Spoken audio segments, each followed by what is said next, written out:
നമസ്കാരം. കോതമംഗലം നഗരസഭാ ചെയർപേഴ്സണായി കോൺഗ്രസിലെ ഭാനുമതി രാജു തിരഞ്ഞെടുക്കപ്പെട്ടു.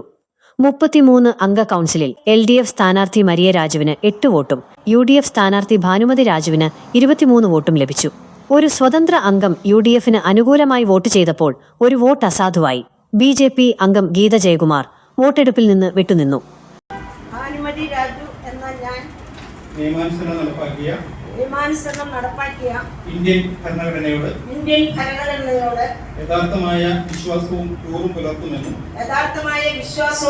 പുലർത്തുമെന്നും ഭയാശങ്കയോ മമതയോ വാത്സല്യമോ വിദ്വേഷമോ കൂടാതെ ഞാൻ എന്റെ ഔദ്യോഗിക കർത്തവ്യങ്ങൾ യഥാവിധിയായും വിശ്വസ്തയോടും എന്റെ പരമാവധി കഴിവും അറിവും